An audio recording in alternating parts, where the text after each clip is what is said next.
Hello everybody, my name is Troublmaker, and the game in the background is Wargame European Escalation. This is a match between me and two people. And here's the surprise, I will be rushing. But I'm not here to commentate on my own game. There has been a demand to see some of my gameplay, but really not a demand to commentate my gameplay. Key distinction. Instead, I will be talking about an ongoing issue which revolves around the definition of the game. And this is kind of a problematic issue. In the first place, we have one crowd of people who are under the philosophy of micromanagement. And this is best seen through the eyes of a General Montgomery or General Patton. These are people who are interested in winning individual battles in which every small victory, which is always a giant victory involving a lot of forces, accrues into a giant victory. And so the whole point of a micro-based player is that they're constantly pushing forward, attacking aggressively, and controlling forces very well. The converse of this is your macro-based player. And as far as history goes, you look at Omar Bradley, the 5-star general of World War II, successful for the invasion of Germany and D-Day and whatnot. Bradley wasn't concerned about every little battle and every little skirmish. If he took a loss here, he could calculate it off to a gain here. To him, it was all just a giant board. A board game, and he's moving troops around. A go-based player is going to try and push out with the minimum forces required. He's going to be more interested in maintaining supply of his units, and he's going to be more interested in using them effectively. So a micro-based player might be more interested in positioning his tanks to hit from the side as opposed to defending a push. Side does more damage, of course. Your macro-based player is going to be more concerned about control of the map. He wants to control the situation. He wants to have so many units that he can fend off any push from any direction. So these are your micro and macro-based philosophies. Under this guise, you have the very basics of pretty much every RTS game ever existing. The micro-based player, generally speaking, is more prominent in the RTS community because they play shorter games and are often elevated to higher ranks. The macro-based players are generally only seen at the highest levels of play because, honestly, their games are very long. The reason why this comes up as a kind of a problem is because when you go to the Steam page, the Steam store page specifically, for this game, there's actually no official definition for the game. It is simply an RTS game. And so, unlike a game like Ruse, which is also made by Eugen Systems, there's no real clear indicator that this game was ever intended to be a macro-based game or a micro-based game. And Eugen Systems also has never really clearly defined that. In fact, players have been saying more than anything about it. And that's kind of causing a conflict between people who believe that micro should be a very, very important part of the game and that they find long games to be boring. And the other side of this is people who believe that tactics should be the key indicator of a victory and decision making should win games. And these are two very, very different camps. And there's absolutely nobody, I should say, that believes that mindless rushing should win games. And in fact, this problem happens in every single RTS game. At the beginning of StarCraft 2 Alpha, which I was in, pretty much every single person ever did SCV rushes. And it was just SCV rush for 2 months until Blizzard managed to find a way to make it so that harvesters were not better than every other unit in the game. But everyone does this. Everyone basically cheaps out and cheeses out whenever they can. But with these two camps, you have also a balancing issue that has been identified and people are very aware of. On the one side, you have the aggressive players. Aggressive players need to be able to push. And on the flip side of this, you have defensive players, and defensive players need to be able to defend. So who has the advantage? Now, aggressive players are arguing that it's too easy to rush, that it takes much more effort to defend than to rush. Now, in what way is this true? Well, your general defender is going to very quickly use APM to spread units around the map. Once they detect the rush coming, they have to pull everything back very quickly. And they have to be able to respond much faster. Now, the rusher, on the other hand, has a different style micro. He has to be able to out-micro his enemy by pulling back weakened units and using or abusing strong ones.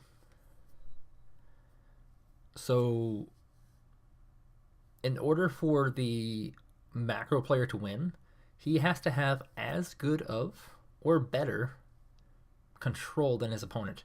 And generally speaking, he's going to almost need better control because, and this is pretty key, he also has to have enough control to get everything back and organized. At least it should be obvious that rushers have an advantage. Now, how big of an advantage is the other debate point here, because if rushers had an advantage, it wouldn't be so easy to quash a lot of these rushes.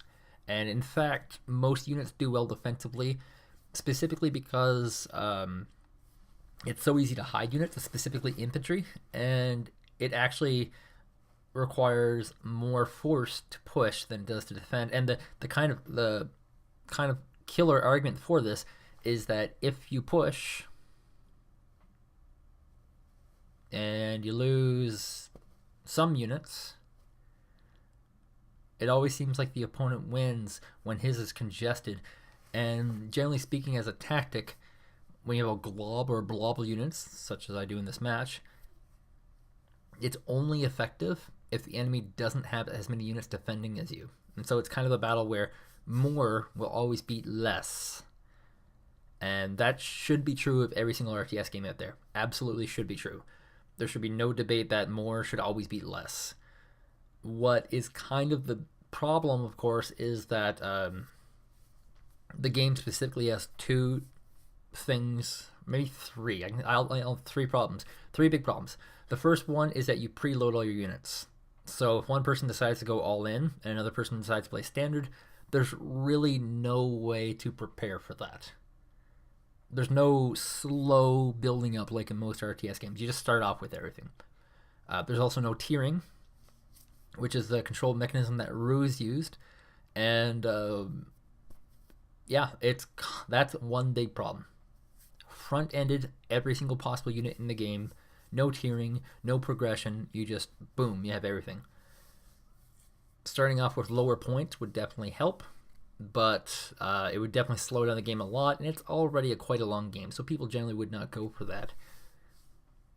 Tiering, however, looks like it would be a pretty prime solution. If you were to tier things properly, then maybe the best artillery in the game, the best tanks in the game, the best anti-tanks, the best everything in the game would not be so readily available. I don't think the community would generally go for that, however. Another possible problem is invisible units. You could actually nerf heavily the power of a push, but in exchange, you would have to nerf how detection works out, optics. Because say if you were to nerf my beloved BTR Zalos, or the Madra VTSI, or infantry, or any of these units, and you were to give them everything stronger optics. Well, so now suddenly all these long-range heavy tanks, anti-tank weapons, and anti-infantry weapons, anti-aircraft weapons would be able to see things and be able to respond effectively. The trade-off, however, would be that it would also be a little easier to micro. It's a trade, but I think the balance works more in favor of the defender than the offender. And so the third thing I like to point out that really could help balance in Wargame Airland Battle, because I just don't see it happening this one, would be, now I have this in my head, and it was a pretty big one too. What was it? Remembered. Command armors. If command armors started off with one armor each side, your basic one, and then the upgraded one had 2 or 3, they would survive much easier. And so a lot of these all-in tactics that are specifically designed for targeting down commands would be less effective. They could still be effective if you play crap, which is good, but they would be less effective. The downside, of course, is that command armors would be harder to kill, but that's not really a bad thing. This means that you have to engage the person's army and isolate the command armor. That is a terrific thing. Even a rusher who does a micro-based stop-and-go type strategy would have no problems with this, because these people generally engage armies anyway, and the big damage they deal is to armies. Where this takes effect is really only the highest level of play. You rarely would see this come into effect at lower levels of play. I know this because I play at lower levels of play, and you know, none of these changes would affect me, and it would not have affected the outcome of this game, regardless. That's really all I have to say on this particular topic. I don't think the game's as terrible off as a lot of people make it out to be. I think it only needs small tinkering. And whether or not any of these suggestions will come into the patch, I doubt it will. And I doubt it will probably go into Wargame Airland Battle. Unfortunately, there's just too many higher level players who are more interested in nerfing and buffing particular units as opposed to a game philosophy, and that's kind of unfortunate. My name is Troublmaker. Wargame Cup Round 7 is coming up sooner rather than later.